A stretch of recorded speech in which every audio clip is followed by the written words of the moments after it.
그늘 되시니 낮의 해와 밤의 달도 너를 해치 못하리. 하나님은 너를 지키시는 자, 너희의 환난을 면케 하시니 그가 너를 지키시리라. 너희의 주님을 지키시리라. 눈을 들어 산을 보아라. 너의 도움 어디서 오나. 천지 지으신 너를 만드신 여호와께로다. 눈을 들어 산을 보아라. 너의 도움 어디서 오나. 천지 지으신 너를 만드신 여호와께로다.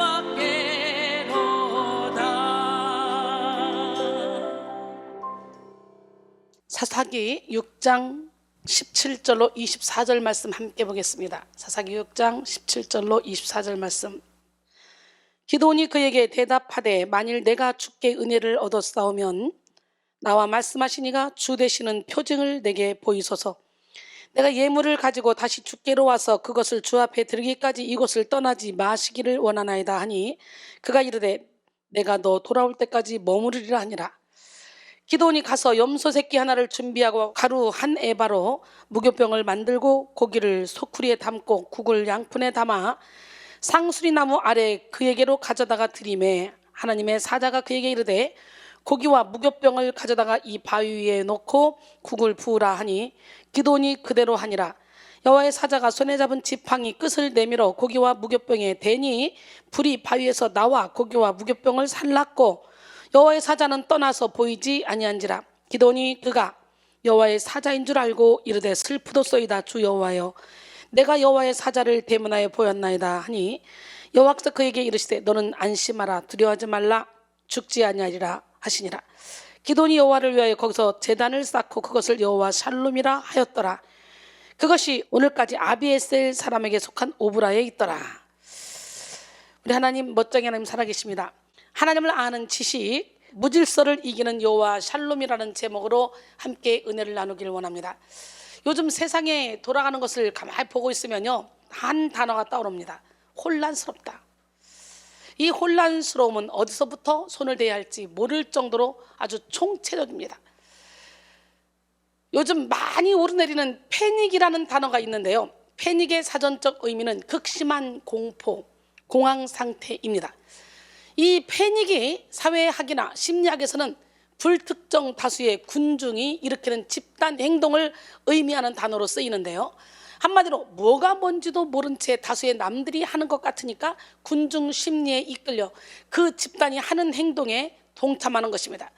물론 빠른 시대적 판단으로 이런 현상이 선두에 선 사람들도 있지만 전문가들은 판단 기준 없이 막연하게 이 흐름을 따라가는 사람들에 대해서 우려의 목소리를 높입니다. 이런 현상이 일어나는 여러 가지 이유가 있겠지만 가장 근본적인 원인은 불안하기 때문에 그래요. 뭔가를 하지 않으면 자기만 도태될 것 같은 불안함, 자기만 손해볼 것 같은 불안함, 앞으로는 아무것도 할 수 없을 것 같은 그런 불안이 이런 현상을 만들어냅니다. 이런 불안에 사로잡힌 사람들의 특징 중에 하나가 무질서하다는 것인데요, 무질서는 그들의 기준을 모호하게 하고 생각을 모호하게 합니다.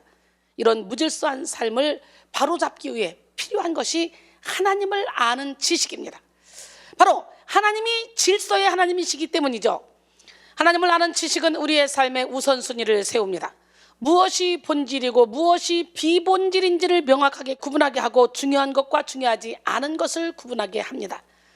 먼저 해야 할 것과 나중에 해야 할 것을 구분하게 하죠. 이렇게 하나님을 아는 지식은 우리의 삶에 질서를 세워나갑니다. 오늘 하나님을 아는 지식을 가득 채워서 무질서한 여러분의 삶의 영역에 하나님의 질서가 온전히 세워지기를 소원합니다. 그리스도인의 삶의 질서는 한마디로 제자도로 표현됩니다. 그리스도인은 예수를 따르는 제자로서 예수 그리스도를 나타내는 삶을 살아야 합니다. 맥클랑은 그의 책 제자도의 본질에서 예수님을 따른다는 것은 단순히 결단의 기도를 통해 그를 구주로 영접하는 것 이상을 의미한다. 아무리 진실한 기도를 드린다 해도 그것이 전부가 아니다. 예수님을 따르기 위해서는 그의 삶을 본으로 삼아 그를 모방해야 한다라고 말합니다. 오늘 우리는 주님을 닮아야 돼요. 그러므로 성도의 삶에는 예수의 능력, 예수의 사랑, 예수의 권세, 예수의 지혜가 나타나야 하며 무엇보다도 살아계신 하나님이 증거되어야만 합니다. 사도행전 1장 8절에 오직 성령이 너에게 임하시면 너희가 권능을 받고 예루살렘과 온 유대와 사마리아와 땅끝까지 이르러 내 증인이 되리라. 우리 모두 다 성령의 충만함을 받음으로 주님의 증인이 됩시다. 여기서 증인에 해당하는 마르티레스의 원형 마르티스는 자기가 직접 보고 들은 바를 확언하고 증언할 수 있는 자를 뜻합니다. 그러므로 우리는 증인된 삶, 곧 하나님을 나타내는 삶을 살기 위해서 하나님을 아는 지식을 겸비해야만 합니다. 하나님을 아는 지식은 인간적인 노력이나 열심에 의해서 채워지는 것이 아닙니다. 하나님을 아는 지식은 오직 성령에 의해서만 채워질 수 있습니다. 하나님을 아는 지식은 철저하게 계시에서 시작되며 성령의 인도하심과 도우심이 없이는 불가능한 지식이죠. 성령은 우리의 지성을 열어주시고 우리의 내적인 마음을 감동시켜서 순종하게 하시며 전인격적으로 하나님을 알아가게 하십니다. 그러므로 우리는 전적으로 성령께 의존하여 하나님을 아는 지식으로 충만함을 입어야 합니다. 무엇보다도 하나님을 아는 지식을 통해 하나님께 영광 돌리며 하나님의 뜻을 이루는 삶을 살아야 하는데요, 현 시대는 참으로 하나님의 뜻을 이루기가 어려운 때입니다. 이 시대의 문화, 정치, 경제, 예술이 하나님의 뜻과는 정반대로 나가고 있기 때문이에요. 그로 인해 많은 사람들이 자신이 이 땅에 존재하는 목적조차 잊어버린 채 자기 마음대로 사는 그런 인생의 심취에 있습니다. 자기 마음대로 사는 인생의 심취에 있는 사람들은 자신의 인생을 지키기 위해서 경쟁하고 싸우고 그로 인한 염려와 불안에 묶여서 살아가고 있습니다. 불안에는 두 가지 종류가 있는데요, 현실적으로 존재할 수 있는 위험에 대한 불안과 불합리하고 근거가 없는 병적인 불안입니다. 수험생이 수능 시험을 망칠까 염려하는 것, 가족이 사고를 당할까 염려하는 것, 방금 문을 잠그고 집에서 나왔는데 도둑이 들까 불안해하는 것, 직장에서 해고될까 두려워하는 것 등등, 이런 불안들은 현실을 근거로 한 구체적인 상황에서 비롯된 불안입니다. 반면에 병적인 불안은 비현실적이며 모호한 원인에서 비롯됩니다. 이런 불안은 불안장애라는 질병을 갖게 됩니다. 만약 여러분이 불안과 공포로 인해서 교감신경이 흥분해서 두통이 생기고 심장박동과 호흡수가 증가되고 소화분비계에 이상 증상이 생긴다면 그것은 불안장애일 확률이 높습니다. 현대에는 불안장애로 고통받는 사람들이 참 많이 있는데요, 하나님의 뜻과 다르게 내 맘대로 사는 사람들은 정작 무엇 하나 제대로 이루는 것 없이 시간의 노예, 환경의 노예, 감정의 노예가 되어 죄를 따르는 비참한 결말에 이르게 됩니다. 사랑하는 성도 여러분, 제대로 인생을 사는 비결은 하나님을 제대로 아는 것에 있습니다. 우리가 인생을 살아가면서 필요한 지식, 지혜, 명철, 사랑, 능력 등 모든 것이 다 하나님께 있습니다. 고린도전서 1장 18절에 십자가의 도가 멸망한 자들에게 미련한 것이요 구원을 받는 우리에게는 하나님의 능력이라고 그랬어요. 할렐루야. 십자가의 도가 하나님의 능력입니다. 우리는 이 능력을 받아야 되겠죠. 십자가의 도를 따라서 잠언 9장 10절로 11절, 여호와를 경외하는 것이 지혜의 근본이요 거룩하신 자를 아는 것이 명철이니라. 나 지혜로 말미암아 내 날이 많아질 것이요 내 생명의 해가 내게 더하리라 그랬어요. 오늘 지혜의 근본이시고 지식의 근본이신 우리 하나님을 경외해야 될 줄 믿습니다. 또한 요한일서 4장 7절로 8절, 사랑하는 자들아 우리가 서로 사랑하자. 사랑은 하나님께 속한 것이니 사랑하는 자마다 하나님께로부터 나서 하나님을 알고 사랑하지 아니한 자는 하나님을 알지 못하나니 이는 하나님은 사랑이심이라 그랬어요. 그러므로 하나님을 모르는 자의 지혜는 참된 지혜라고 할 수 없습니다. 하나님을 모르는 자의 사랑은 진정한 사랑이라고 할 수 없습니다. 뿐만 아니라 하나님을 아는 지식이 없는 자들은 자신에게 주어진 시간의 가치를 모르고 연단의 진가를 모르며 숨겨진 재능을 발견해내지 못합니다. 그래서 아무리 자신의 인생을 최고로 만들기 위해 애써봐도 실패를 거듭하게 될 뿐이죠. 그러기에 우리는 먼저 하나님을 알기에 힘써야 합니다. 하나님을 아는 것을 방해하는 이론과 고집을 십자가에 못 박고 바로 하나님을 바로 아는 지혜로운 성도가 되길 원합니다. 고린도서 10장 3절 5절 우리가 육신으로 행하나 육신에 따라 싸우지 아니하노니 우리의 싸우는 무기는 육신에 속한 것이 아니오 오직 어떤 견고한 진도 무너뜨리는 하나님의 능력이라. 모든 이론을 무너뜨리고 하나님 아는 것을 대적하여 높아진 것을 다 무너뜨리고 모든 생각을 사로잡아 그리스도에게 복종하게 하니 무엇보다 우리는 여호와 샬롬을 깨달아 무질서를 이겨야 돼요. 그래서 우리의 모든 생각을 사로잡아 주님께 내어드릴 때 우리는 모든 전쟁에서 승리할 수 있고 나 자신도 이길 수 있습니다. 여호와 샬롬은 히브리어로 여호와는 평화이시다 라는 뜻이잖아요. 이는 이스라엘 사람들이 만날 때 나누는 인사말일 정도로 흔하게 사용되고 있습니다. 샬롬은 인사의 의미 외에도 평화, 온전함, 완결됨, 전화, 위복, 완전함, 조화 등의 의미를 가지고 있습니다. 즉 그 샬롬은 조금의 부족함도 없는 완전한 평강의 상태로서 무질서를 초월하는 하나님의 능력입니다. 하나님은 상황과 환경을 뛰어넘는 평강으로 우리를 인도하시며 우리의 생각과 마음을 지켜주십니다. 하나님이 주시는 평강은 모든 문제를 뛰어넘게 합니다. 가난의 문제, 질병의 문제, 물질의 문제, 사업의 문제, 학업의 문제, 관계의 문제 등등 사방이 나를 우겨 싸는 듯한 문제 앞에서도 하나님이 주신 평강을 맛보는 사람은 문제에 휘둘리지 않습니다. 만약 우리가 주어진 환경 가운데 마음이 어지럽고 흔들린다면 우리 마음 가운데 하나님의 평강이 깨어진 것입니다. 하나님이 주시는 평강은 세상에서 느끼는 편안함과 차원이 달라요. 세상 사람들은 어떠한 환경 속에서도 흔들리지 않는 그리스도인을 통해 하나님의 평강이 어떠한지 관심을 갖게 됩니다. 민수기 6장 24절로 26절 여호와는 내게 복을 주시고 너를 지키시기를 원하며 여호와는 그 얼굴을 내게 비추사 은혜 베푸시기를 원하며 여호와는 그 얼굴을 내게로 향하듯사 평강 주시기를 원하노라 할지니라 하라 그랬어요. 이 시간 여러분 모두가 다 우리 하나님이 주시는 그 평강을 받아 누리기를 원합니다. 빌립보 4장 6절로 7절 아무것도 염려하지 말고 다만 모든 일에 기도와 간구로 너희 구할 것을 감사함으로 하나님께 아뢰라. 그리하면 모든 지각에 뛰어난 하나님의 평강이 그리스도 예수 안에서 너희 마음과 생각을 지키시리라 그랬어요. 여러분 바울이 지금 감방에 있는데 옥중에서 쓴 서신이에요. 아무것도 염려하지 말라는 거예요. 감사함으로 구할 것을 아뢰라는 거예요. 데살로니가전서 5장 23절에 평강의 하나님이 친히 너희를 온전히 거룩하게 하시고 또 너희의 온 영과 혼과 몸이 우리 주 예수 그리스도께서 강림하실 때 흠없게 보존되기를 원하노라. 평강의 하나님, 그 평강의 하나님이 여러분을 지켜줄 줄 믿습니다. 기적의 하나님은 살아계십니다.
이 세상은 온통 평안을 얻기 위해 몸부림을 치고 있습니다.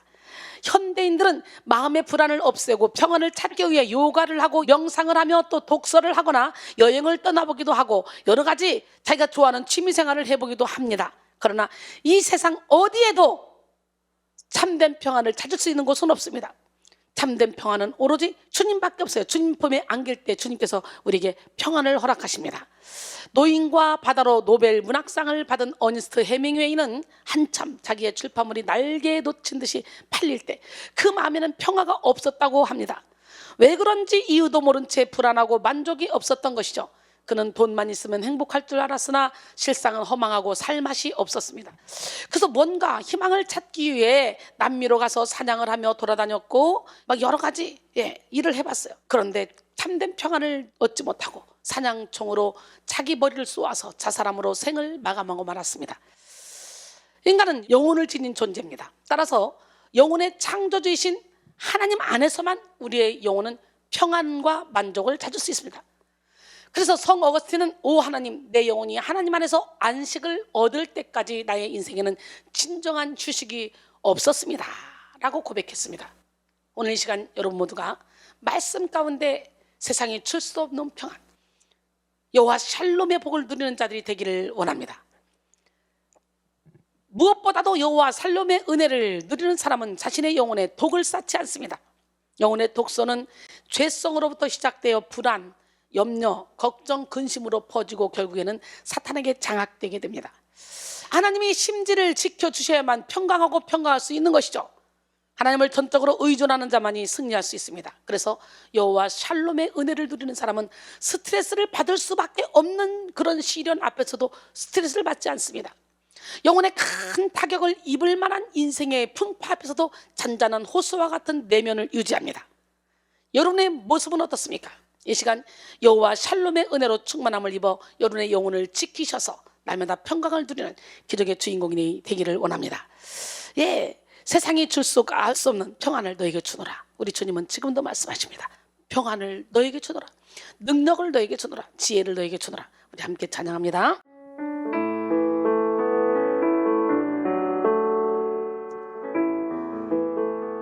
평안을 너에게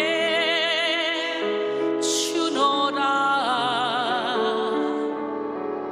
세상이 줄 수 없는, 세상이 알 수도 없는 평안,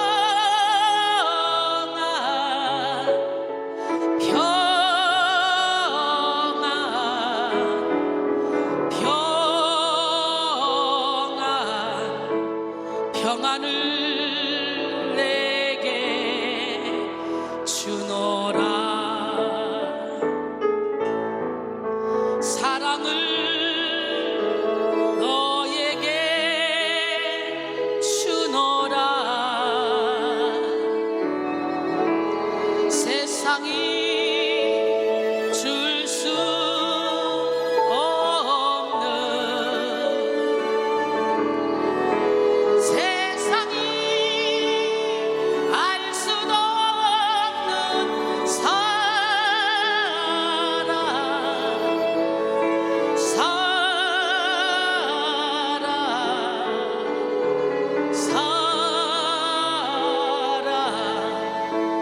사랑을 내게 주노라.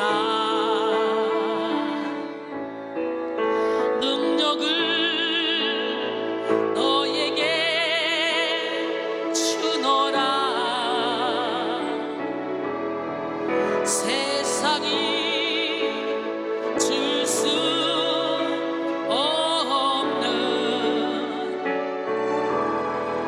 세상이 알 수도 없는 능력, 능력,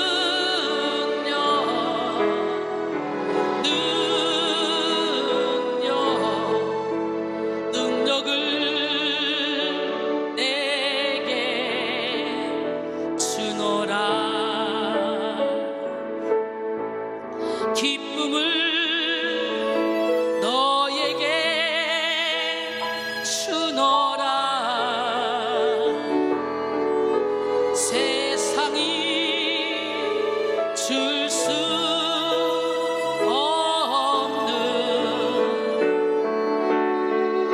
세상이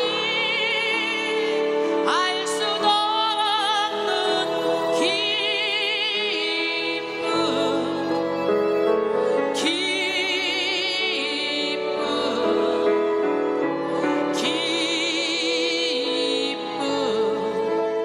기쁨을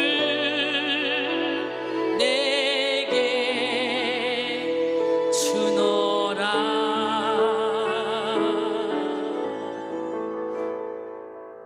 아멘. 하나님이 주신 평강으로 충만했던 바울은 옥에 갇혀있는 현실 속에서도 기뻐했습니다. 빌립보 4장 4절에 주 안에서 항상 기뻐하라, 내가 다시 말하노니 기뻐하라 그랬어요. 하박국은 바벨론이 쳐들어온다는 소식을 듣고 떨었습니다. 그런데 바로 믿음의 방패를 사용해서 나 아무것도 없어도 주님 한 번만으로 즐거워하고 기뻐한다고 하박국 3장 17절로 18절 이렇게 고백하죠. 그 기적의 하나님, 능력의 하나님이 하박국에게 그런 믿음을 주셨기 때문에 가능한 거예요. 우리도 그런 믿음을 갖길 원합니다. 사실 만족이란 모자람이 없이 마음의 흡족함을 나타냅니다. 하나님 주신 평강이 가득한 사람은 항상 사도 바울처럼 자족한 마음으로 살아갑니다. 자족하는 마음. 빌립보 4장 11절로 12절, 내가 궁핍함으로 말하는 것이 아니니라 어떤 형편에든지 나는 자족하기를 배웠노니 나는 비천에 처할 줄도 알고 풍부에 처할 줄도 알아. 모든 일 곧 배부름과 배고픔과 풍부와 궁핍에도 처할 줄 아는 일체의 비결을 배웠노라 그랬어요. 하나님이 주신 평강으로 충만했던 다니엘은 사자굴 앞에서도 믿음을 포기하지 않는 강직함을 보였습니다. 다니엘 6장 10절, 다니엘이 이 조서에 왕의 도장이 찍힌 것을 알고도 자기 집에 돌아가서는 윗방에 올라가 예루살렘으로 향한 창문을 열고 전에 하던 대로 하루 3번씩 무릎을 꿇고 기도하며 그의 하나님께 감사했더라.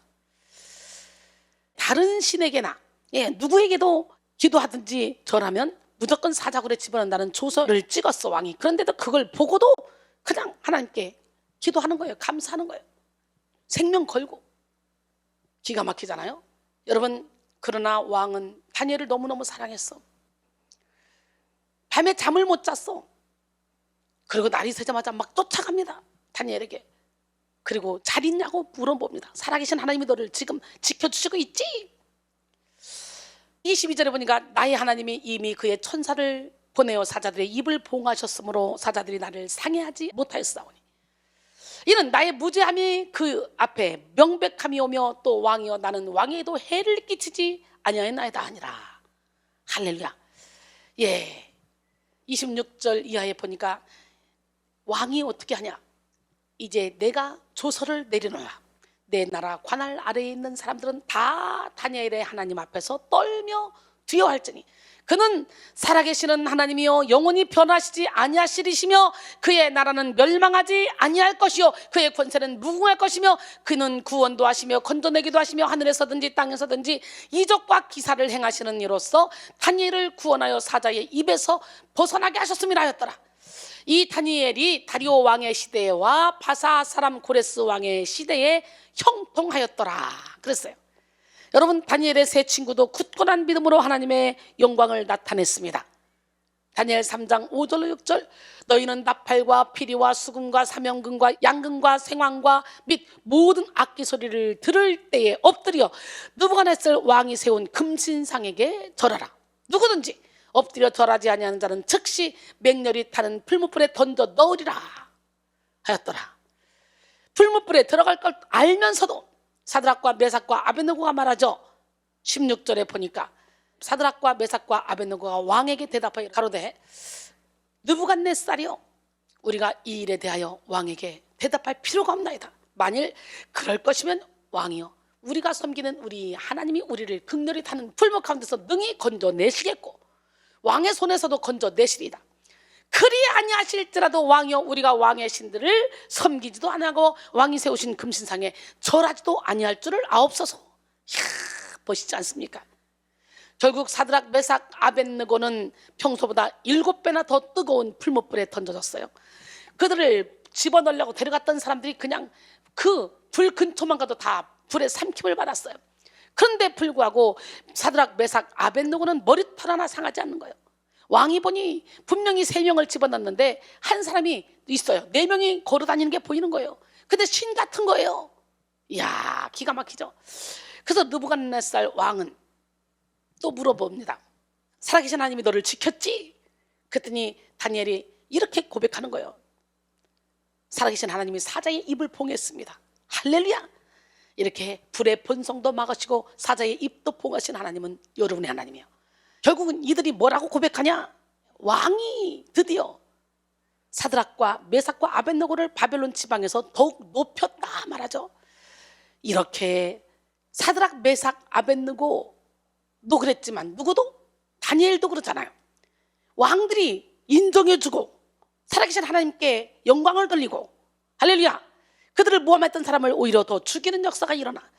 기적의 하나님은 살아계신다. 그러나 아무리 많은 재물과 지식이 있고 장애물이 없는 그런 평안한 인생이라 할지라도요, 하나님의 평강이 없는 곳에는 참만족이 있을 수 없고 두려움과 불안이 있을 뿐입니다. 마음의 평강이 없는 자에게는 아무리 좋은 음식도 어마어마하게 화려한 도시도 입이 다물어지지 않는 자연적인 환경도 기쁨이 되지 못합니다. C.S. 루이스는 하나님과 다른 많은 것을 가진 사람이 하나님만 가진 사람보다 결코 더 많이 가졌다고 할 수가 없다고 그랬어요. 하나님과 다른 많은 걸 다 가진 사람이 하나님 한 분만 가진 사람보다 더 부자라고 많이 가졌다고 할 수가 없다는 거예요. 우리는 하나님만 있으면 돼. 우리는 하나님 안에서 최고의 평안을 누리도록 창조되었습니다. 그것이 우리 그리스도인이 가진 질서입니다. 그러므로 인생에서 최고의 축복을 받은 자는 많은 부귀 명예의 축복을 받은 자가 아니라 평강의 축복을 받은 자입니다. 샬롬은 하나님이 인간에게 허락하신 최고의 복입니다. 그러나 샬롬의 복은 인간의 힘으로 쟁취할 수 있는 것이 아니라 하나님께서 주셔야만 누릴 수 있는 복입니다. 우리는 여호와 샬롬 곧 평화의 하나님 되시는 주님 앞에 나가서 하나님이 주시는 평강으로 충만함을 입어야 합니다. 오래전 세계적인 도시 로마를 터벅터벅 걷고 있던 한 청년이 있었습니다. 그는 북아프리카 카르타고 출신으로서 자신이 진정으로 만족할 수 있는 것을 찾아 로마까지 왔습니다. 사실 지금까지 그는 자신에게 만족을 줄 만한 것들을 전부 다 해봤어요. 성에 탐닉하여 일찍부터 어린 나이에 아이를 낳았고, 학문에 몰두하여 젊은 나이에 학문의 대가가 되었고, 신비한 철학에 깊이 빠지기도 했습니다. 또 열광적인 이단 종교에도 빠져보았어요. 이렇게 육신의 쾌락, 학문의 즐거움, 열광적인 종교심 등 참된 만족을 주는 것을 얻기 위해 몸부림을 쳐보았지만 그 어떤 것도 그에게 만족과 평안을 주지 못했습니다. 도리어 그를 더 허전하게 만들었고 갈증만 더하게 할 뿐이었어요. 그래서 대도시에는 모든 자신을 만족시켜줄 만한 것이 있을 것이라고 생각해서 로마까지 오게 된 거예요. 로마는 정말 거대 도시였으며 다양한 인종들과 다양한 종교와 다양한 문화들 그리고 다양한 학문들로 인하여 자신에게 참 만족을 줄 것이라고 생각했습니다. 그러나 그는 세계적인 도시 로마에서도 진정한 만족을 찾지 못했어요. 그는 생각했습니다. 과연 참된 만족은 어디에 있는가? 진정한 평안은 어디에 있는가? 내가 찾는 것은 도대체 어디에 있는가? 참된 만족을 찾던 그는 마침내 예수 그리스도를 만났고 이후 그의 삶은 180도 바뀌어 위대한 인생을 살게 되었습니다. 그는 바로 역사상 가장 탁월한 신학자이자 신앙인으로 불리는 어거스틴입니다. 그렇습니다. 우리에게 참 만족과 기쁨을 줄 수 있는 유일한 존재는 오직 예수 그리스도 한 분뿐입니다. 만족을 다른 곳에서 찾는 순간 불만족이 시작됩니다. 육신의 정욕, 안목의 정욕, 이생의 자랑을 채우는 것은 결코 우리 영혼에 만족을 줄 수 없습니다. 이것으로 만족이 안 된다는 것을 깨달을 뿐이죠. 하나님 안에서 참된 만족을 찾으려는 사람이 진정으로 지혜로운 사람입니다.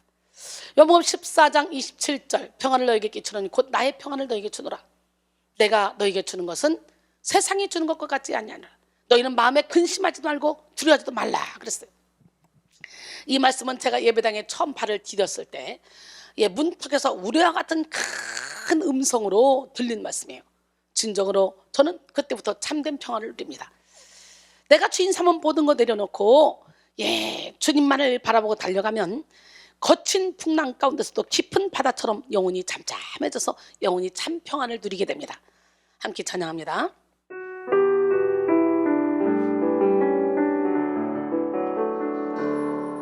내가 주인 삼은 모든 것 내려놓고 내 주 되신 주 앞에 나가 내가 사랑했던 모든 것 내려놓고 주님만 사랑해.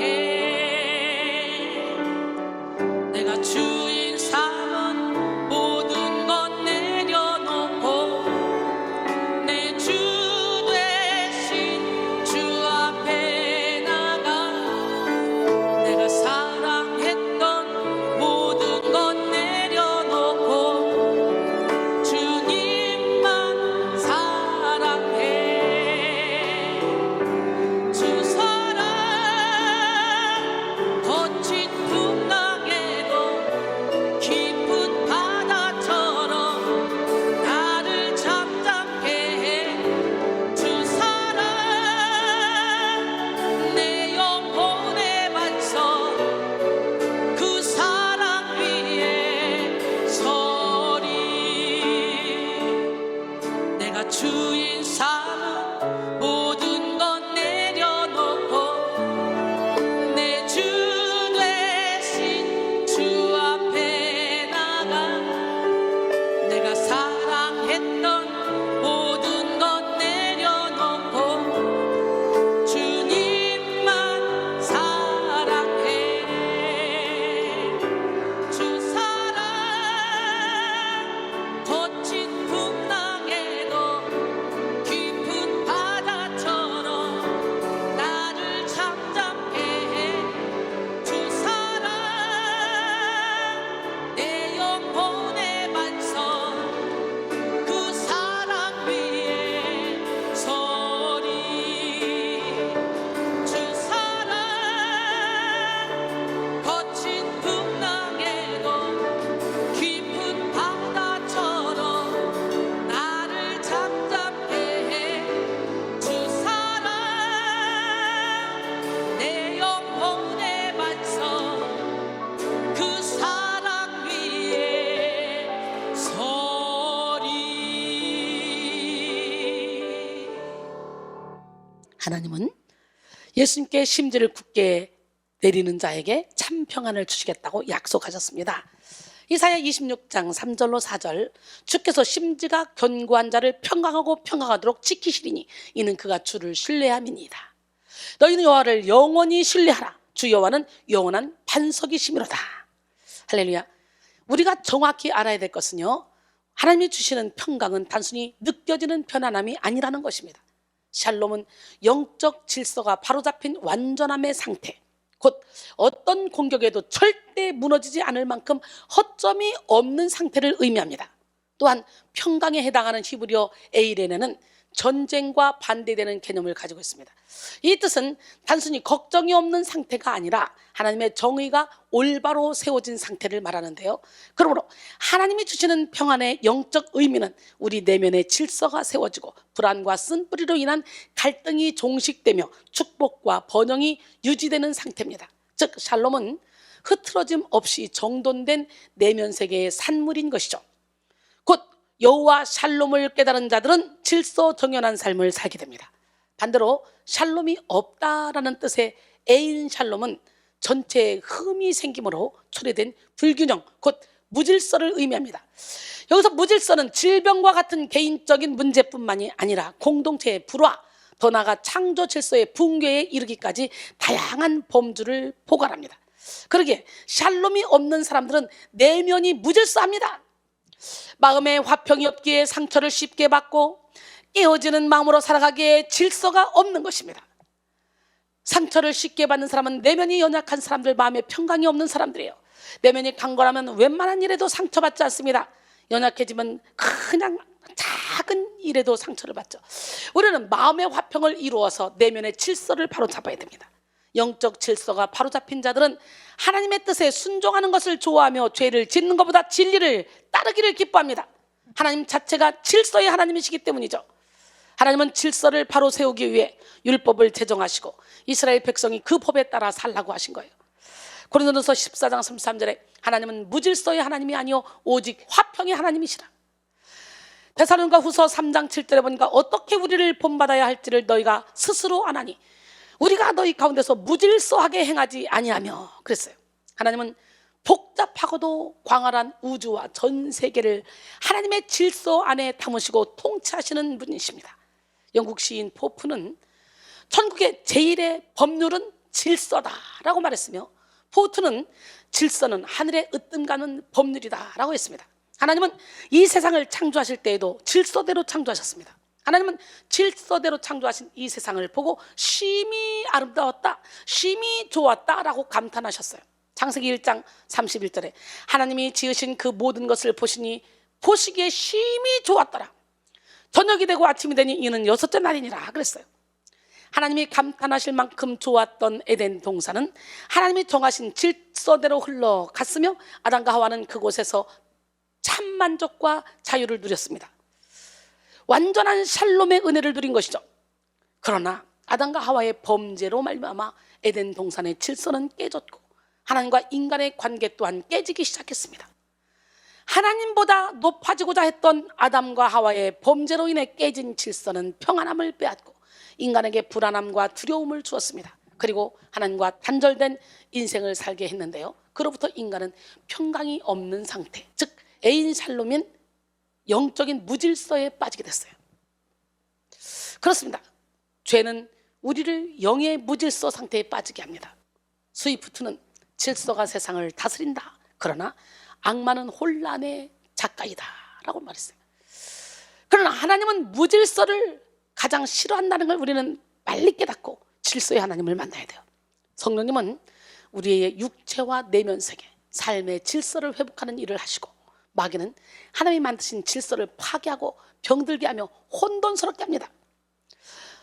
마귀는 헬라어로 디아볼로스라고 하는데요, 마귀는 질서를 어지럽히고 파괴하는 자로서 가정의 질서를 파괴하고 사회의 질서를 파괴하고 영적인 질서를 파괴하고 우주의 질서를 파괴합니다. 그로 인해 지금 이 세상은 하나님이 세우신 사회의 질서가 무너지고 가정의 질서가 무너졌으며 영적 질서가 무너지는 치명타를 입게 됐어요.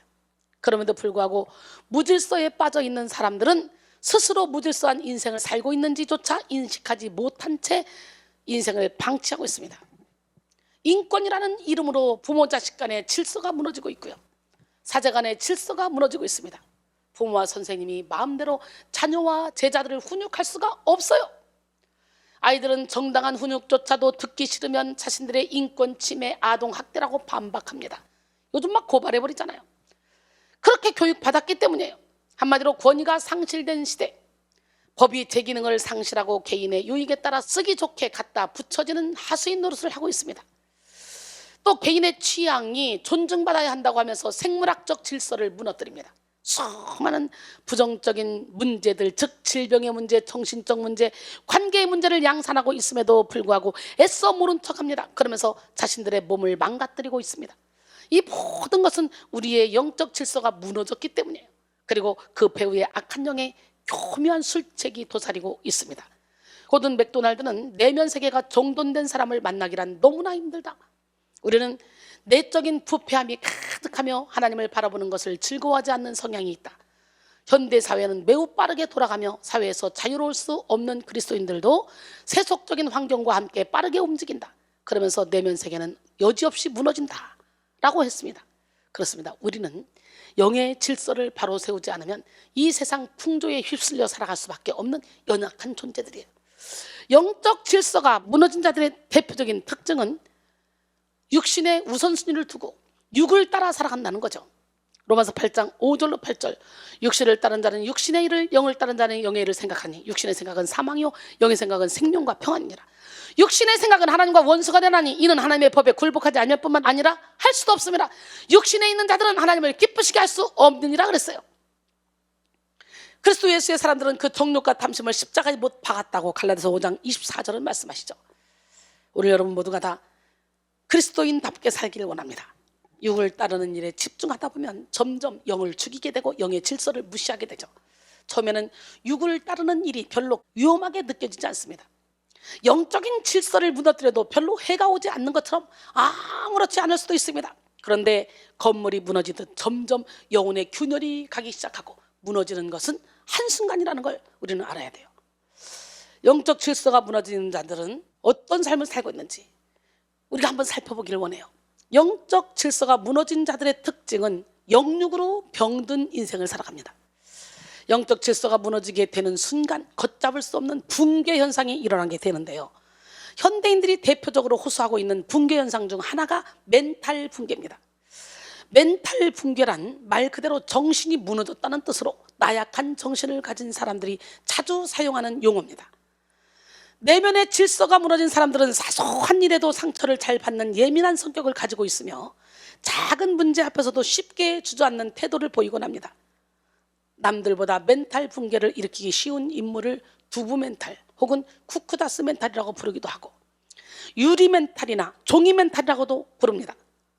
두부 멘탈이 진화할 경우 순두부 멘탈이라고도 하고 종이 멘탈이 진화할 경우 휴지 멘탈이라고도 하며 이보다 더 심한 인물들은 비눗방울 멘탈이라고도 합니다. 여러분은 어떤 멘탈입니까?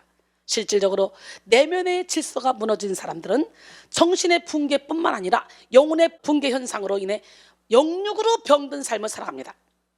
우리의 영혼이 붕괴되면 처음에는 알기 어려워요. 겉으로 드러나지 않기 때문이죠. 그러나 점차적으로 영혼의 문제는 우리의 육체에도 영향을 끼치게 됩니다. 많은 것을 하지 않아도 쉽게 피로를 느끼며 무기력하게 됩니다.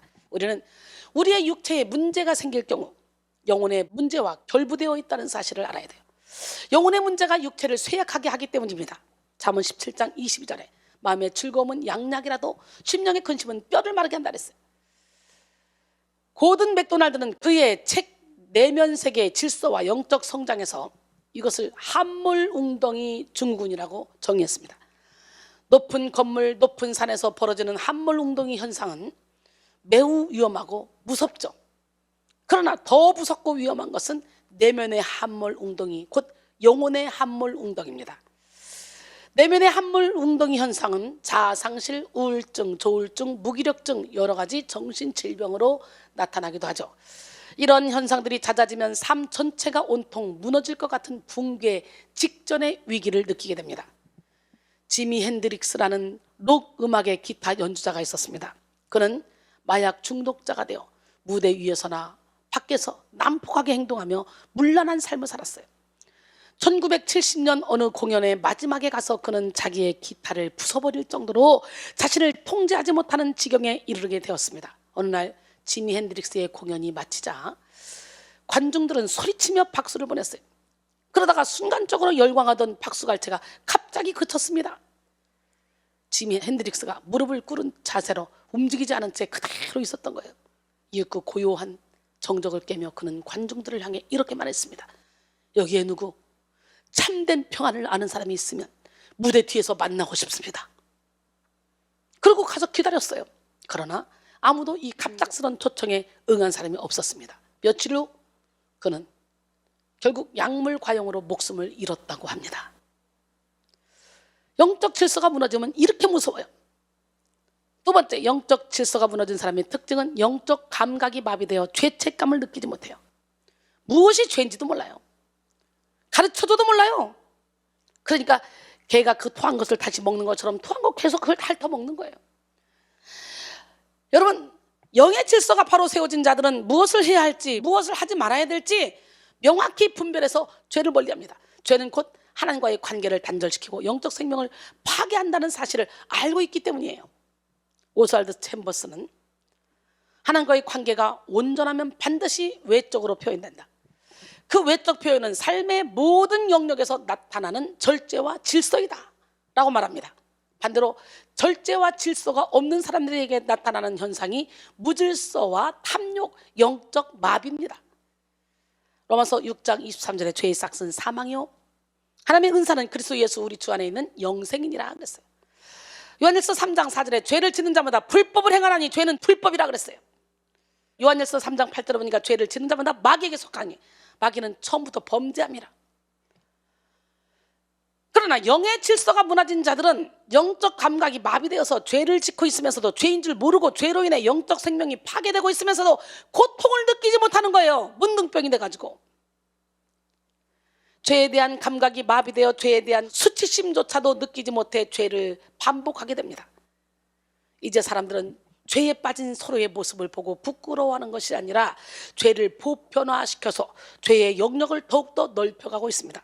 그로 인해 이 세상을 묶고 있는 죄의 권세는 더욱더 강해져만 가는데요, 죄로 인해 무감각해지면 감정도 무감각해집니다. 그래서 아름다운 것을 보아도 아름다움을 느끼지 못합니다.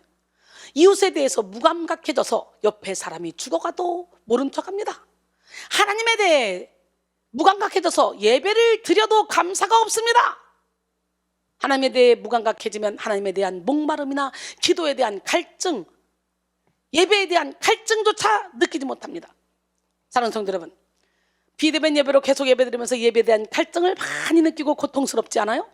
이걸 느끼지 못한다면 여러분은 지금 심각한 무감각에 빠져가고 있다는 거예요.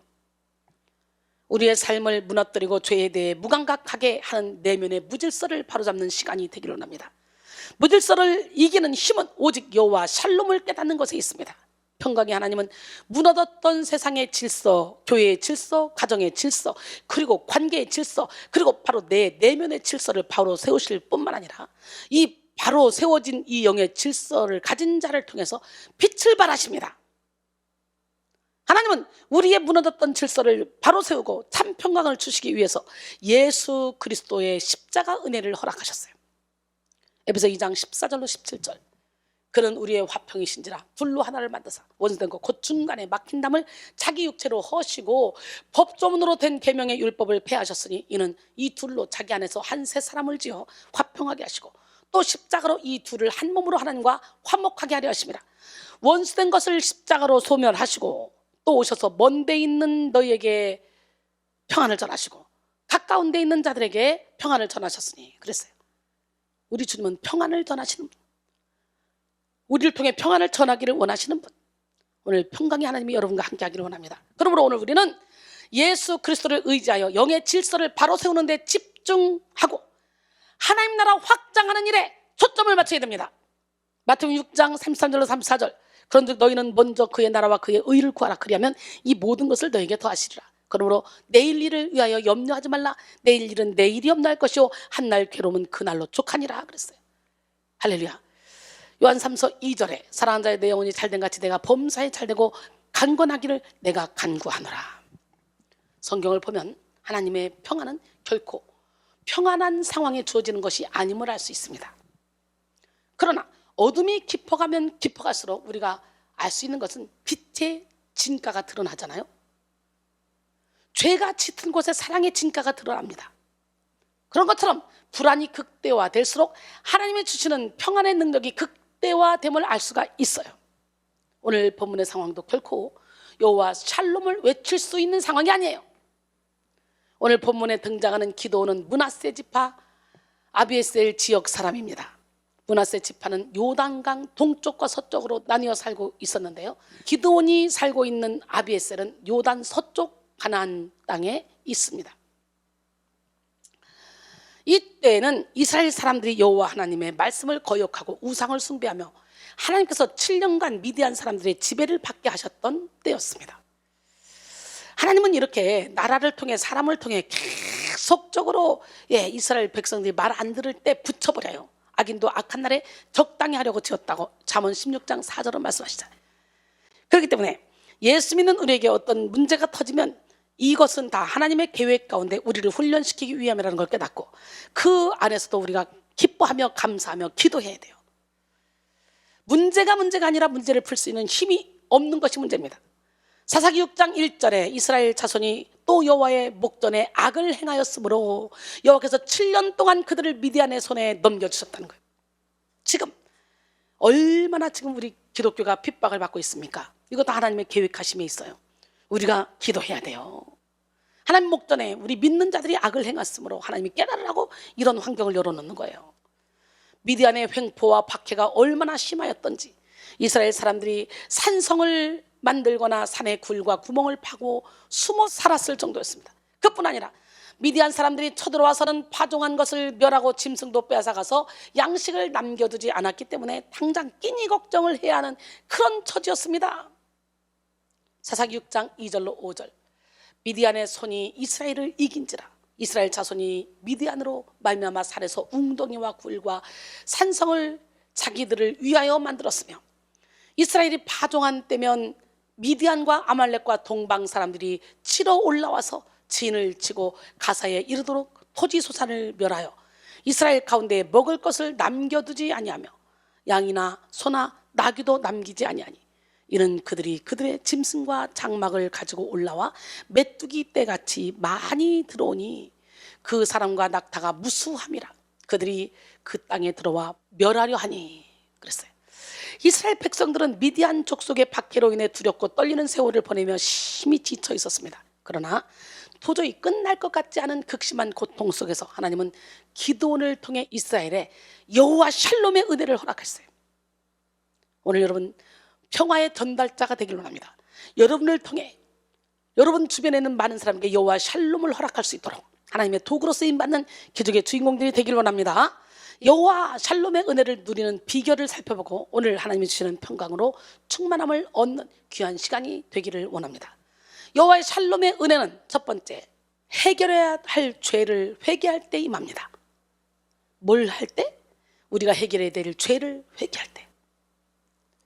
죄 가지고는 갈 수 없고요, 거듭나지 않으면 갈 수 없어요. 저 하늘나라. 죄가 있으면 마음의 평강을 유지할 수도 없어요. 사랑하는 성도 여러분, 죄가 있는 곳에는 결코 평안이 있을 수 없습니다. 죄는 우리의 생각과 마음과 입술을 사로잡고 영까지 사로잡아 죄의 노예로 살아가게 합니다. 그래서 욕심에 끌려다니게 하고 열등감, 수치심, 죄책감, 불안, 염려, 두려움으로 우리를 이끌어 불행하게 만들죠. 무엇보다도 죄는 하나님과 우리 사이를 가로막고 하나님으로부터 오는 평안을 차단합니다. 죄로 인해 하나님과의 관계가 단절된 사람은 결코 여호와 샬롬의 은혜를 누리지 못합니다. 이사야 59장 1절로 2절 여호와의 손이 짧아 구원하지 못하심도 아니요 귀가 둔하여 듣지 못하심도 아니라 오직 너희 죄악이 너희와 너희 하나님 사이를 갈라놓았고 너희 죄가 그의 얼굴을 가리어서 너희에게서 듣지 않으시게 함이니라 그랬어요. 이처럼 우리가 샬롬을 누리지 못하는 근본 원인은 죄 때문입니다. 우리 속에 여전히 남아있는 죄의 경향성, 비워지지 못한 육적인 속성이 우리 속에서 갈등과 분쟁을 일으키죠. 따라서 끊임없이 내면이 시끄럽고 불안할 수밖에 없습니다. 그러므로 오늘 우리는 여호와 샬롬의 은혜를 누리기 위해 먼저 철저히 회개해야 됩니다. 주 앞에서 조용히 두 눈 닫고 여러분의 모습을 보세요. 주 안에 자랑할 거 있는지, 선한 것이 있는지. 여러분 예수님의 손에 다시 못을 박지는 않았습니까? 고요히 주님 앞에 와서 여러분 자신의 모습을 바라보시기로 합니다. 고요히 주님 앞에 와 함께 찬양합니다.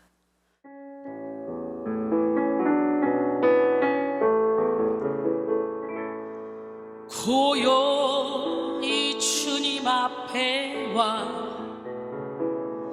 내 모습 돌아볼 때 순간순간에 그 모든 일이 죄와 허물 뿐입니다. 주님의 손과 발에 다시 못을 박던 이 죄인 빌라도의 병사보다 악하고 주한 몸이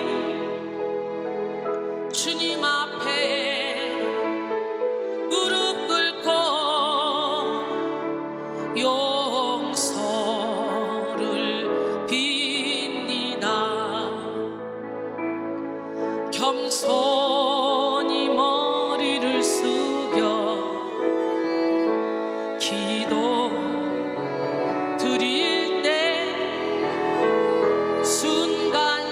순간순간에 행한 일들이 죄와 허물 뿐입니다. 주님의 그 허리에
주 앞에서 조용히 여러분의 모습을 바라보세요. 여러분의 안에 선한 것이 있는지. 사도 바울처럼 말씀의 빛이 들어오면 내가 죄인 중에 괴수라는 걸 깨닫게 되고 내 안에 있는 죄와 싸우기를 피 흘리까지 하여 전적으로 내 삶을 주님께 맡겨드림으로 결국은 나를 본받는 자가 되라고, 내가 예수를 본받는 자가 된 것처럼 이렇게 고백할 수 있습니다. MR 빈센트는 가만히 앉아서 눈물 흘리는 것만이 회개가 아니라 슬픔을 행동으로 바꾸어 곧 새롭고 보다 나은 삶을 향하여 움직이는 것이 회개다라고 말했습니다. 누가복음 3장 8절에 그러므로 회개에 합당한 열매를 맺고 속으로 아브라함이 우리 조상이라 말하지 말라. 내가 너희에게 이르노니 하나님이 능히 이 돌들로도 아브라함의 자손이 되게 하시리라 그랬어요.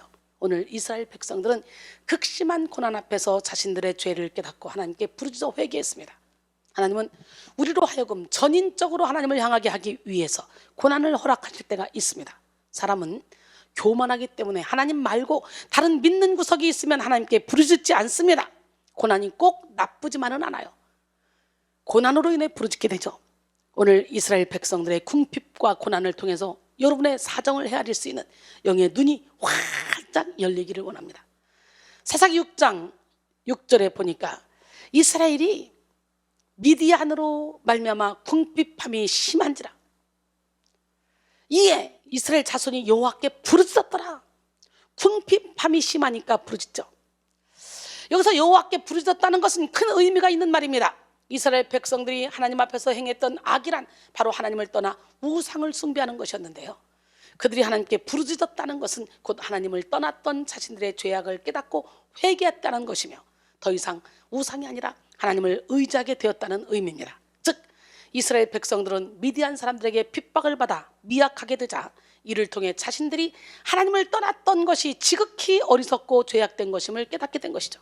그래서 이스라엘 백성들은 어려움과 죄악에서 돌이켜 다시금 하나님을 찾았습니다. 그러자 하나님은 죄를 깨닫기 시작한 이스라엘 백성들에게 구체적으로 어떤 죄를 지었는지 말씀해 주셨습니다.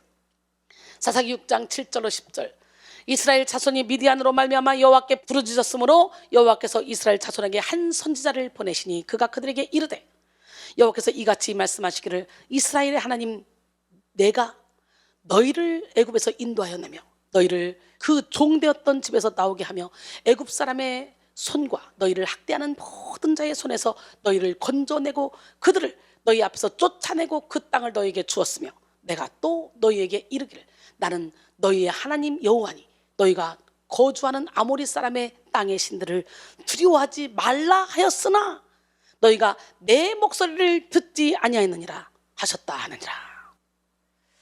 하나님은 이스라엘 백성들이 하나님의 목소리를 듣지 않았을 때의 비참함을 다시 한번 강조하였습니다. 우리 또한 마찬가지예요. 우리가 하나님의 뜻을 거스르는 죄를 지었을 때 우리는 비참한 인생을 살 수밖에 없습니다. 그러므로 샬롬의 은혜를 누리기 위해서 먼저 죄를 회개하고 하나님 앞에 겸손히 나가야 됩니다. A.W. 토저는 그리스도인은 야구 경기 관람 티켓을 손에 넣듯이 천국행 티켓을 얻은 사람이 아니다. 자기의 잘못을 깨달은 사람이며 자기가 얼마나 악한 사람인지를 성령의 조명에 의해 호련히 알게 된 사람이다.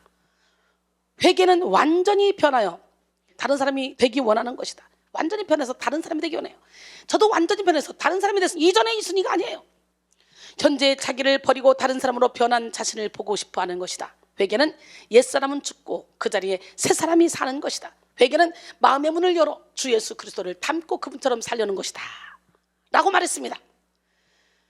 특히 본격적으로 십자가의 길을 걸어가기로 결단한 사람들의 내면에는 더 극도로 치열한 전쟁이 일어나는데요. 그 전쟁으로 인해 더 마음이 불안하고 고통스럽고 또 온갖 복잡한 생각이 올라오기도 합니다. 그런데 이것은 하나님의 강력한 빛이 우리 내면을 비출 때 우리를 묶고 있던 깊은 어둠들이 떠나가면서 일어나는 일시적인 증상이에요. 사도 바울도 말씀의 빛을 깨달으니까 막 죄가 살아난 걸 느끼죠. 그리고 그 안에서 두 가지 법이 막 싸우는 걸 느끼며 탄식하잖아요. 그런데 간혹 어떤 분들은 예배를 드렸는데 왜 마음이 더 불안하냐, 왜 더 두렵냐, 왜 더 힘드냐 물으시는 분들이 있어요. 이것은 하나님이 주시는 참된 평강이 임하기 전에 우리 속에 사단이 지어놨던 거짓 평안이 떠나가는 과정이에요. 전쟁이 심해지면 심해질수록 우리는 의지를 붙잡고 우리 속에 죄와 싸우기를 피 흘리기까지 해야 됩니다. 인내하며 믿음으로 싸우며 나갈 때 하나님께서 우리에게 약속하신 참된 샬롬의 복, 천국의 복을 확실히 소유하게 될 줄 믿습니다. 두 번째로 샬롬의 은혜는 하나님의 함께 하심을 믿는 자에게 주어져요. 하나님의 함께 하심을 믿는 자에게. 우리는 하나님의 보호하심 없이 결코 평안함을 누릴 수 없습니다. 아무리 강한 힘을 가지고 자신을 지키고 뛰어난 지식으로 미래를 예측하며 아주 많은 소유를 가지고 평안함을 누리고 있다 할지라도 인간의 힘으로 해결할 수 없는 각종 바이러스, 자연재해, 급작스러운 사건, 사고 앞에서 모든 것이 싹 다 무색해집니다. 시편 16편 8절로 11절, 내가 여호와를 항상 내 앞에 모시며 그가 나의 오른쪽에 계심으로 내가 흔들리지 아니하리로다. 이러므로 나의 마음이 기쁘고 나의 영도 즐거워하며 내 육체도 안전히 살리니 이는 주께서 내 영혼을 스올에 버리지 아니하시며 주의 거룩한 자를 멸망시키지 않으실 것임이니이다. 주께서 생명의 길을 내게 보이시리니 주의 앞에는 충만한 기쁨이 있고 주의 오른쪽에는 영원한 즐거움이 있나이다. 그랬어요. 다윗은 어떤 상황 속에서도 하나님께서 자신과 함께 계신다는 것을 믿었습니다. 그렇기에 다윗이 어디 감으로 하나님이 이기게 하셨어요. 요셉도 항상 하나님이 함께 계심을 믿고 코람데오의 삶을 살았기 때문에 어디 가든지 형통한 삶을 살았습니다. 여러분, 요셉과 다윗은요, 어떤 상황 속에서도 흔들리지 않았어요. 하나님이 자신과 함께 계시다는 것을 믿는 자는 이렇게 내면이 견고해져서 어떤 상황 가운데서도 내면의 질서가 흔들리지 않습니다. 우리의 힘으로는 악한 마귀를 이길 수 없지만 우리 안에 계신 주님은 이미 이겨놓으셨어요. 누가복음 11장 21절로 22절, 강한 자가 무장을 하고 자기 집을 지킬 때는 그 소유가 안전하되 더 강한 자가 와서 그를 굴복시킬 때는 그가 믿던 무장을 빼앗고 그의 재물을 나누느니라 그랬어요. 평안함을 유지할 수 있는 자는 스스로를 의지하는 자가 아니라 전적으로 하나님을 붙드는 자입니다. 전심으로 자신의 나약함을 인정하고 자신 스스로의 한계에 순복하여 하나님을 신뢰하는 자는 어떤 상황 속에서도 평안의 은혜를 누릴 수 있습니다. 오늘 본문의 주인공 기드온은 본래 악한 자였어요. 기드온 하면 곧바로 300명의 용사가 따라붙을 정도로 유명한 사사죠. 기드온은 단 300명의 군사로 13만 5천 명의 큰 군대를 물리쳤습니다. 사사기 6장 11절로 12절, 여호와의 사자가 아비에셀 사람 요아스에게 속한 오브라에 이르러 상수리 나무 아래 앉으니라. 마침 요아스의 아들 기브온이 미디안 사람에게 알리지 아니하려 하여 밀을 포도주 틀에서 타작하더니 여호와의 사자가 기드온에게 나타나 이르되 큰 용사여 여호와께서 너와 함께 계시도다 그랬어요. 하나님의 부르심에 대한 기드온의 반응은 그런데요, 전혀 큰 용사답지 못해요. 오히려 자신이 가지고 있던 하나님에 대한 불신과 불만, 절망을 막 쏟아놨습니다. 사사기 6장 13절에 기드온이 그에게 대답하되 오 나의 주여, 여호와께서 우리와 함께 계시면 어찌하여 이 모든 일이 우리에게 일어났나이까? 또 우리 조상들이 일찍이 우리에게 이르기를 여호와께서 우리를 애굽에서 올라오게 하신 것이 아니냐 한 그 모든 이적이 어디 있나이까? 이제 여호와께서 우리를 버리사 미디안의 손에 우리를 넘겨주셨나이다. 이렇게 원망하고 불평합니다. 이 말은 곧 하나님을 전적으로 신뢰하지 못하겠다는 원망의 대답인데요, 그럼에도 불구하고 하나님은 기드온을 놓지 않으셨습니다. 그리고 반드시 기드온과 함께 하실 것을 약속하셨습니다. 사사기 6장 16절 오늘 본문이죠. 여호와께서 그에게 이르시되 내가 반드시 너와 함께 하리니 내가 미디안 사람 치기를 한 사람 치듯 하리라 하시니라. 할렐루야. 그러자 기드온은 연약한 자신을 부르신 하나님의 말씀에 마음을 열기 시작했습니다. 그리고 자신과 함께 하실 하나님께 표징을 구했어요. 하나님은 기드온의 요구대로 표징을 보여주시며 기드온과 함께 하고 계심을 나타내셨습니다. 그 표징이 오늘 본문에 나오죠. 사사기 6장 17절로 21절, 기드온이 그에게 대답하되 만일 내가 주께 은혜를 얻었사오면 나와 말씀하신 이가 주 되시는 표징을 내게 보이소서.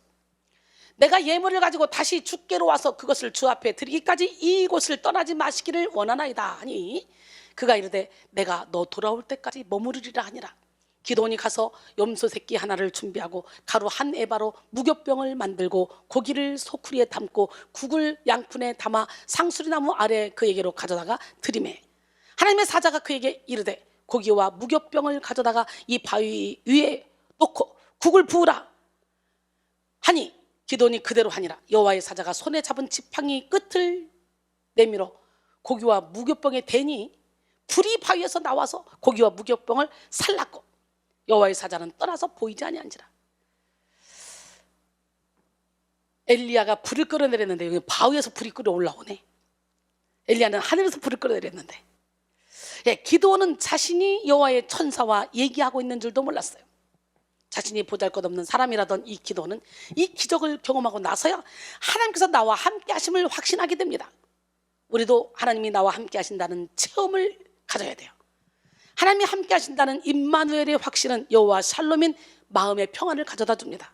기드온은 소심하고 연약한 자였지만 하나님이 계속해서 함께하고 계심을 보여주심으로 조금씩 담대한 용사로 변화되기 시작했습니다. 사사기 6장 36절로 40절. 기드온이 하나님께 여짜오되 주께서 이미 말씀하신 같이 내 손으로 이스라엘을 구원하려 하시거든 보소서. 내가 양털 한 뭉치를 타작마당에 두리니 이슬이 양털에만 있고 사면 땅은 마르면 주께서 이미 말씀하신 같이 내 손으로 이스라엘을 구원하실 줄 내가 알겠나이다 하였더니 그대로 된지라. 이튿날 기드온이 일찍이 일어나서 양털을 취하여 이슬을 짜니 물이 그릇에 가득하더라. 기드온이 또 하나님께 여짜오되 주여 내게 진노하지 마옵소서. 내가 이번만 말하리이다. 구하옵나니 나로 다시 한번 양털로 시험하게 하소서. 양털만 마르고 사면 땅에는 다 이슬이 있게 하옵소서 하였더니 이 밤에 하나님이 그대로 행하시니 곧 양털만 마르고 사면 땅에는 다 이슬이 있었더라. 이런 기적이요, 제가 뉴브룬스에서 집회를 하고 체험한 기적이에요. 거기서 한 달 동안 집회를 했어요, 장로교에서. 근데 그때 젊은 부부, 이제 기도 다 끝나고 새벽 1시쯤에 집회를 가는데 젊은 부부가 간증을 하는 거예요. 집회를 가는데 갑자기 소낙비가 오더래요. 소낙비가 와가지고 자동차 와이퍼를 움직여야 할 정도로 소낙비가 왔대요. 그래서 웬 비가 이렇게 오지? 그러면서 이렇게 밖을 보니까 땅이 메말랐더래요. 전혀 비가 오지 않았어요. 근데 땅은 메말라 있는데 자동차에만 비가 막 흥건하게 묻은 거예요. 너무 이상해서 웅덩이가 있나? 그러고 보니까 웅덩이도 없는 거예요. 뭐지? 그리고 차를 세웠어요. 차를 세우고 뒤에 오는 차, 성도들이 은혜 받고 막 가잖아요. 뒤에 오는 차를 세웠어요. 집사님 잠깐만. 왜? 지금 소낙비 왔지? 아니 무슨 소리야? 아니 지금 금방 비 왔거든? 아니야, 비 안 왔는데? 어머머 웬일이니? 내 차를 한번 봐봐. 이리 와봐. 내 차 지금 소낙비 와가지고 차에 지금 비가 막 흥건하게 묻었잖아. 내가 와이퍼를 막 움직였어. 근데 밖을 내다보니까 마른 땅이라 이상해서 지금 자기한테 물어보는 거야. 어머 신기하네, 비 안 왔는데? 이런 경험을 했고요. 또 한번 뉴저지에서 집회를 하는데 제가 그날 새벽기도 가기 전에 꿈의 환상 중에 제가 여기서 막 조리로 확 물을 뿌리고 있습니다. 근데 그랬죠, 사역자한테. 야 근데 내가 오늘 이상하게 꿈인지 환상인지 비몽사몽간에 막 큰 조리를 갖다가 성전에 막 뿌리고 있더라. 뭐는 거지? 그러면 그날 새벽에 와서 집회를 합니다. 집회를 막 하고 그러고요 기도를 해줬어요. 그러고 났는데 새벽기도 끝나고 나서 한 부부가 식사를 사주겠다는 거예요. 그래서 이제 목사님과 함께 식사를 갔어요. 그랬더니 그러는 거예요. 선교사님 궁금해서 그런데요, 왜 저한테는 물 뿌렸어요? 기도해 주시는데 물 뿌려가지고 이게 물이 흥건했잖아요. 그거 무슨 소리예요? 아니 내가 왜 기도해 주면서 물 뿌려요? 아, 저 선교사님은 꼴통들한테 기도해 줄 때 물 뿌리고 다니시는구나, 그렇게 생각했다는 거예요. 기도받는데 물을 맞았대. 그래가지고 뭐지? 그래서 여보 당신도 물 맞았어? 그러니까 아니 무슨 소리야? 아니 지금 성사님이 물 뿌렸잖아. 이거 봐봐 물 흥건하잖아. 그러더니 제가 기도해 준 후에 한참 있다가 담임 목사님이 한 번 더 안수를 했는데 그때도 그 물이 그대로 흥건하게 있었다는 거예요. 그 담임 목사님도 그 간증을 하는 거예요. 이상하네, 그죠? 분명히 물 뿌리셨는데 이러는 거예요. 야 여러분, 이런 역사가 일어나요. 실질적으로 우리 하나님은 그렇게 물질적인 것도 이용하기도 해요. 너무 신기한 일들이 제 사역 현장에 참 많이 있었습니다. 그래가지고 그 물을 맞으면서 이론이 무너지고 불치병이 고쳐지고, 그래서 그분이 피자 가게를 하는데 나를 불러다가 아주 근사하게 다운타운에서 피자를 해줘가지고 맛있게 먹었던 기억이 납니다. 세 번째, 여호와 샬롬의 은혜는 내면의 평강을 사모하는 자에게 주어집니다. 많은 사람들이 편안한 인생을 살기 위해서는 먼저 삶을 이루고 있는 외적 요소들이 변화되어야만 한다고 생각합니다. 물질이 넉넉하면, 건강하면, 재능이 많으면, 시간적 여유가 많으면 평안해질 것이라고 생각합니다. 이런 사람들은 자기 스스로의 인생이 편하지 않은 이유가 오직 외부적 요인에 있다고 착각합니다. 그러나 편안한 인생은 편안한 내면으로부터 시작합니다. 기도는 여호와를 위하여 제단을 쌓고 여호와 샬롬이라는 이름을 붙였어요. 오늘 본문 24절에 기도원이 여호와를 위하여 거기서 제단을 쌓고 그것을 여호와 샬롬이라 하였더라. 그것이 오늘까지 아비에셀 사람에게 속한 오브라에 있더라. 여호와 샬롬은 평강의 여호와라는 뜻인데요, 사실 아직 기도원이 처한 상황과 이스라엘 백성들의 고통은 끝나지 않았어요. 여전히 극심한 우상 숭배로 인한 혼란스러운 상태였어요. 아직 해결되지 않은 문제 속에서 기도원이 여호와 샬롬의 제단을 쌓을 수 있었던 비결은 먼저 내면의 평강이 이루어졌기 때문입니다. 하나님의 약속의 말씀을 붙잡은 기도원은 상황의 평강이 아닌 먼저 내면의 평강을 이루게 되었어요. 여호와를 위하여 제단을 쌓기 전 하나님은 아직 슬픔에서 벗어나지 못하는 기도원을 위로하셨습니다. 사사기 6장 23절 오늘 본문이에요. 여호와께서 그에게 이르시되 너는 안심하라, 두려워하지 말라, 죽지 아니하리라 하시니라. 여기서 안심하라는 동사 명령 형태로 번역된 샬롬은 평화, 평강을 의미하는 명사입니다. 하나님은 두려워하고 있는 기도원에게 평강이라고 선언하심으로 안심시키신 것입니다. 이는 인간의 평화의 기원과는 다릅니다. 인간의 기원은 단순히 그렇게 되기를 바란다는 의미만을 가지고 있지만, 하나님이 말씀하시는 평강은 말씀과 동시에 평강해지는 결과를 나타냅니다. 하나님 주시는 평강은 실질적인 능력이며 연약하고 소심한 자를 강하고 담대하게 만드는 권세입니다. 하나님이 주신 평강을 맛본 기도원은 실제적으로 하나님의 큰 일을 이루는 용사가 되었습니다. 사사기 7장 15절로 18절 기도원이 그 꿈과 해몽하는 말을 듣고 경배하며 이스라엘 진영으로 돌아와 이르되 일어나라, 여호와께서 미디안과 그 모든 진영을 너희 손에 넘겨주셨느니라 하고 300명을 세대로 나누어 각 손에 나팔과 빈 항아리를 들리고 항아리 안에는 횃불을 감추게 하고 그들에게 이르되 너희는 나만 보고 내가 하는 대로 하되 내가 그 진영 근처에 이르러서 내가 하는 대로 너희도 그리하여 나와 나를 따르는 자가 다 나팔을 불거든 너희도 모든 진영 주위에서 나팔을 불며 이르기를 여호와를 위하라, 기도원을 위하라 하라 하니라 그랬어요. 여러분 모두가 오늘 이 시간 하나님이 약속하신 평강을 간절히 사모하시기 바랍니다. 하나님은 사모하는 자에게 만족을 주시는 좋으신 하나님이에요. 시편 107편 8절로 9절 여호와의 인자하심과 인생에게 행하신 기적으로 말미암아 그를 찬송할지로다. 그가 사모하는 영혼에게 만족을 주시며 줄인 영혼에게 좋은 것으로 채워주시미로다 그랬어요. 사단은 끊임없이 거짓 평안으로 우리를 미혹합니다. 물질이 주는 평안, 권력이 주는 평안, 쾌락이 주는 평안, 또 자존심이 주는 평안, 내 고집이 주는 평안 등 나 자신을 우상으로 만드는 거짓 평안으로 우리를 속이는 게 이 사단이죠. 그러나 여러분, 사단이 주는 거짓 평안은 우리의 영혼을 점점 더 죄의 감옥에 가두어 병들게 하고 불안하게 만듭니다. 내 맘대로 내 뜻대로 살면 참 행복할 것 같지만 그것은 사단의 완전한 속임수입니다. 세상이 주는 거짓 평안이 아닌 하나님께 속한 참된 평안, 여호와의 샬롬의 복을 간절히 사모함으로 그 복을 마음껏 누리며 유통시키는 여러분 모두가 되기를 바랍니다. 결론적으로 오늘 우리는 하나님을 아는 지식, 사탄, 무질서를 이기는 여호와 샬롬이라는 제목으로 말씀을 나눴어요. 샬롬은 내면의 질서가 바로잡힌 자의 대표적인 산물이라고 말씀드렸습니다. 반대로 내면의 질서가 깨진 자들은 평강을 누리지 못하게 됩니다.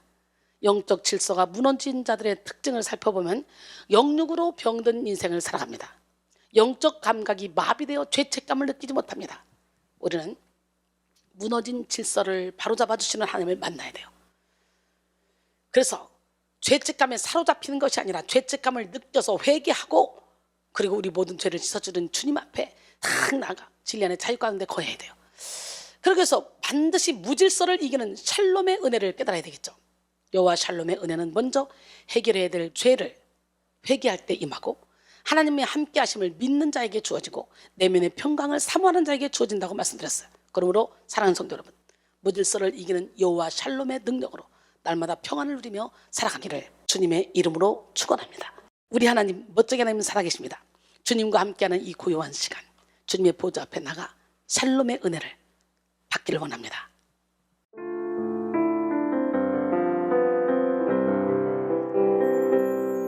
주님과 함께하는 이 고요한 시간, 주님의 보좌 앞에 내 마음을 쏟네. 모든 것 아시는 주님께 감출 것 없네. 내 마음과 정성 다해 주 바라나이다. 나 염려하잖아. 넌 내 쓸 것 아시니. 나 오직 주의 얼굴 구하게 하소서.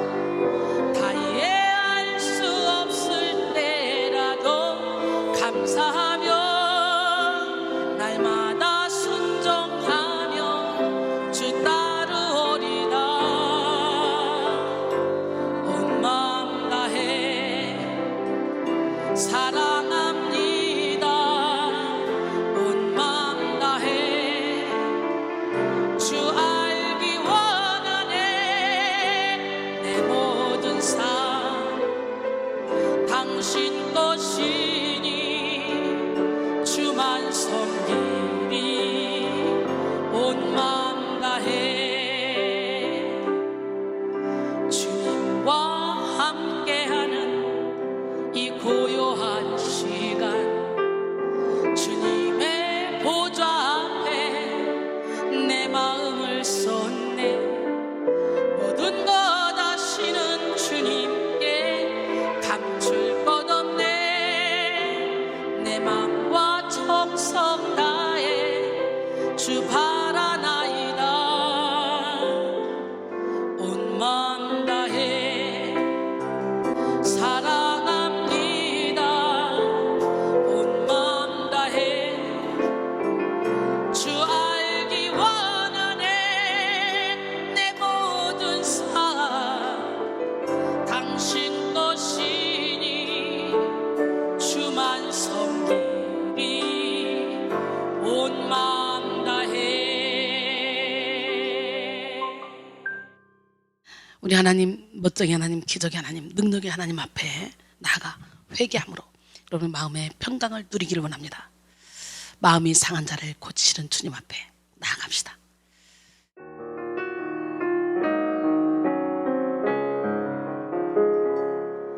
마음이 상한 자를 고치시는 주님, 하늘의 아버지 날 주관하소서. 주의 길로 인도하사 자유케 하소서. 새 일을 행하사 분케 하소서. 의에 줄이고 목이 마르니 성령의 기름 부소서. 의에 줄이고 목이 마르니 내 잔을 채워 주소서. 성령으로 채우사 주 보게 하소서. 주의 임재 속에 은혜 알게 하소서. 주 뜻대로 살아가리. 세상 끝날까지 나를 빚으시고 새날 열어주소서. 의에 줄이고 목이 마르니 성령의 기름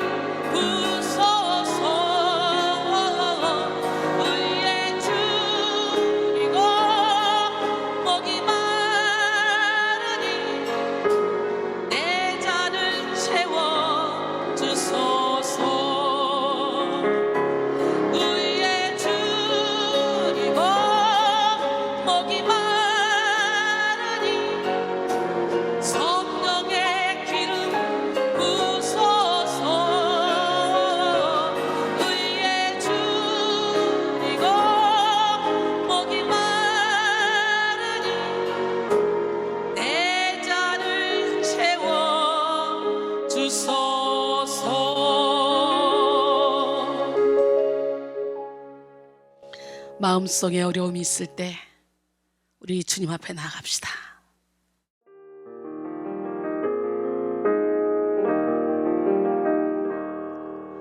마음속에 어려움이 있을 때, 마음속에 어려움이 있을 때, 마음속에 어려움이 있을 때 주님 내게 먼저 오사 내 마음을 만지고 주님 앞에 나아갈 수 없을 때, 주님 앞에 나아갈 수 없을 때, 주님 앞에 나아갈 수 없을 때 주님 날 먼저 안으시네. 그렇다고 할지라도 날 사랑하시는 내 하나님의 사랑은 나의 모든 걸 덮고,